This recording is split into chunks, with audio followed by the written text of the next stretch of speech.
back to the news at 10. Now we're continuing with our lead story on the historic meeting between President Buhari and U.S. President Barack Obama.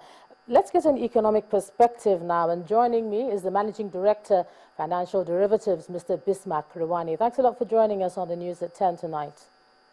Thank you, Ijoma. But did you hear everything you expected to hear from both men in terms of economic strengthening and direction in the coming months? Yes, we did. I think the three pillars on which the Buhari administration stands are basically: one, the war against corruption; two, power; and three, the war against insurgency. In all elements, I think the U.S. provides strategic support and Nigeria provides a vital ally in this case. One, let's take the issue of insurgency. We have support from the Pentagon, we have the Apache helicopters, we have drone technology to identify where the terrorists are. And there's a link between the terrorists in Nigeria and the terrorists in ISIS in Syria and the Islamic Maghreb. Well, after taking that, you take into consideration the other issue, which is the war against corruption. You know, there are figures between $50 to $150 billion that are missing. The American banking system is capable of tracing where this money is. Even if it was $150 billion, that is 5 times the level of external reserves. If it is $50 billion, it is probably twice the level of our external reserves. That will go a long way to help Nigeria in its quest for development. Thirdly, power. You talk about power. General Electric is major supplier of engines and technology for the power sector. So Nigeria is not just a vital interest to the United States. Nigeria is also of a strategic interest. So from whichever way you look at it, this is an historic meeting, and that's why it was good that the president started his first level of economic diplomacy in the United States, which is a critical ally at this point in time. Well, in terms of those trading in foreign currency, will this new friendship change anything for the state of the naira against the dollar? Because that's something that a lot of people wonder. No, as far as we are concerned, I think there's a sequence of events. First and foremost, if you get rid of the subsidies, then you will find that the bogus and bloated import bill will come down by about 20%. At that level, the level of adjustment required for the currency will not be as much as feared. If you look at the economists of this week, the Bergonomics theory shows that only 4 currencies are overvalued against the United States dollar in the world.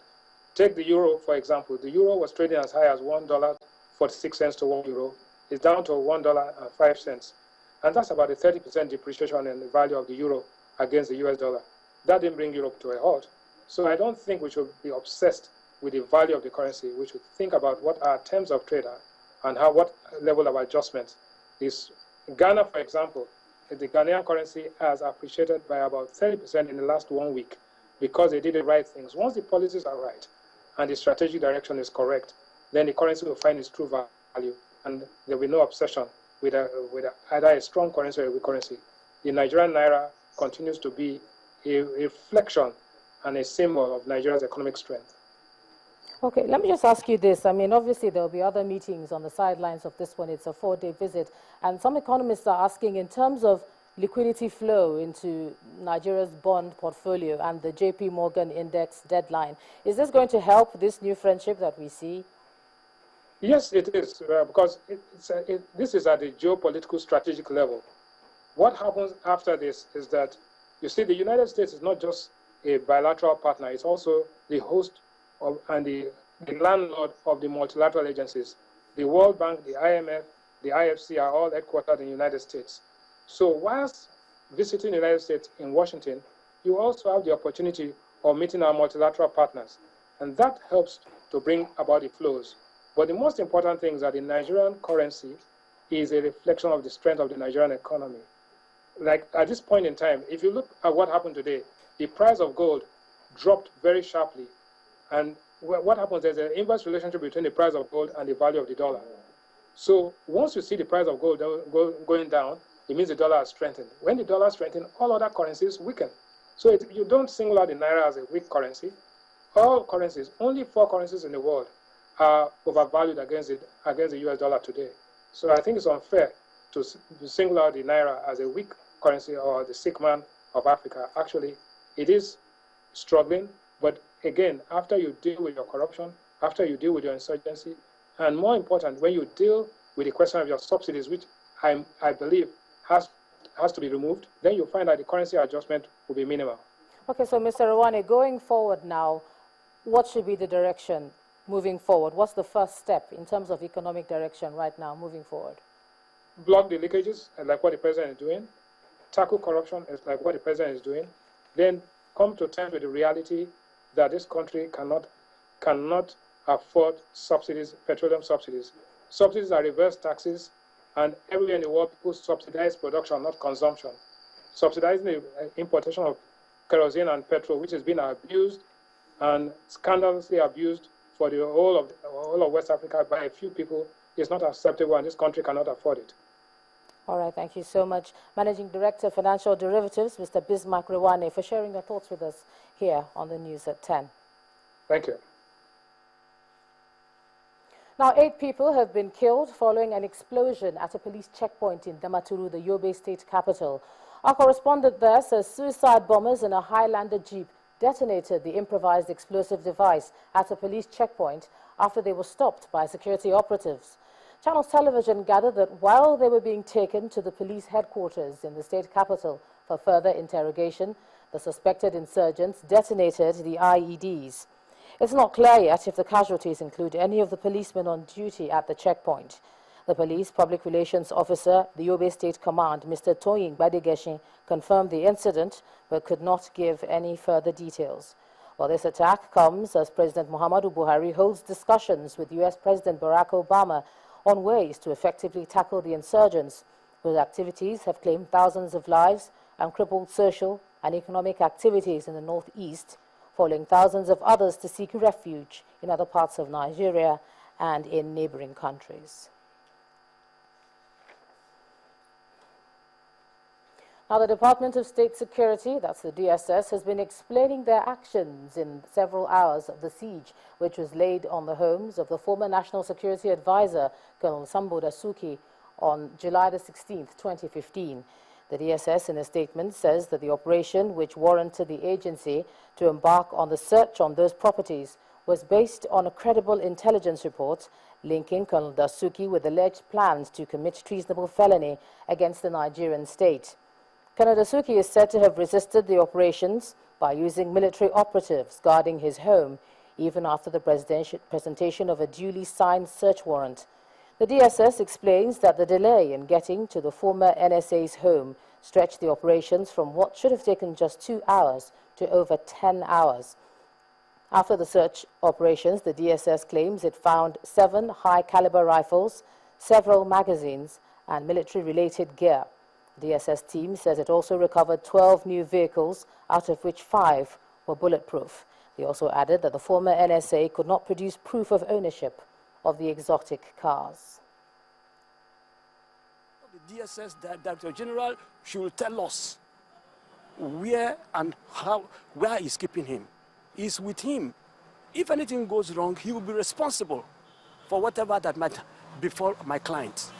His name is Lawan Daura. He is keeping my clients, and I want my clients to be released forthwith. If he's not going to be released, bring him before the law courts.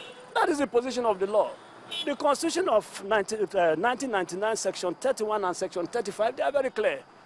They are very clear. We are in a democracy, and the rights of my clients must be respected.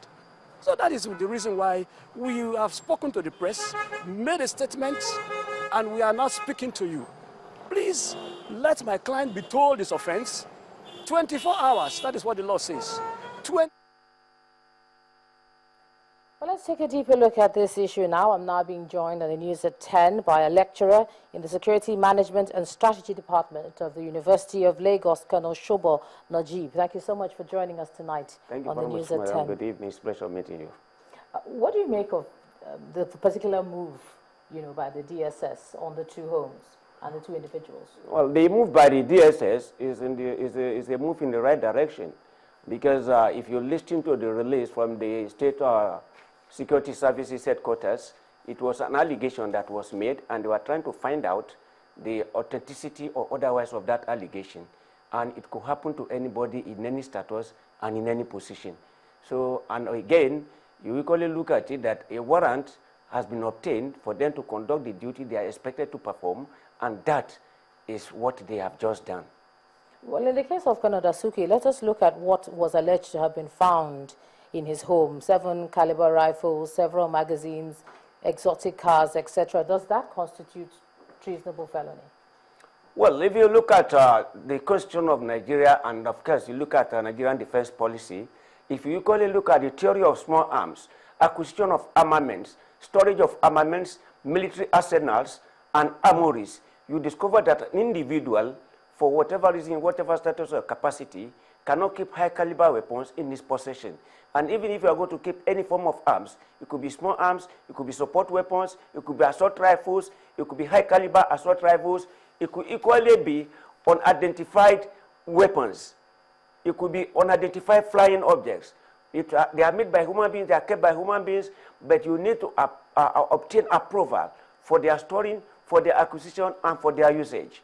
So if you have not done that, then there is something wrong in terms of using them and in terms of their storage. What about the timing of this particular move? Is everything okay with the timing when it is happening? Well, the weapons in question have been acquired before now. It is not that they were acquired this week. They have been acquired before now, probably for the past 2-3 months. Nobody knows. But, well, that is why the DSS are presently working on it to find out what is the authenticity of it, how long has it been acquired, what is the country of origin, what is the purpose of the acquisition, what are the various authorities that are granted for the purchase or acquisition of such weapons, and what are they supposed to be used for. And again, they equally want to find out, are those the proper areas to store them? Those are the things that the DSS will be working upon. So, and I think they are in the right direction. Okay, well, looking at the individuals that are involved, is this a witch hunt in any way, seeing that they all served in the immediate past administration, etc.? Do you think there's anything wrong with who has been picked up at this point? Professionally, there is nothing wrong, because what is happening right now is just a form of preparation for battle. It's an allegation that has been made that they are trying to confirm the authenticity or the otherwise of it. So it's left for you to prove yes or no. And in the process of finding out these details, there are various means. You can use the carrot, you can use the stick, or you can use both together. And of course, in the process, you find out that you start by interviewing the person. If the fact is not coming out, you can change the interview to be an interrogation. And from interrogation, you get the details of what you want.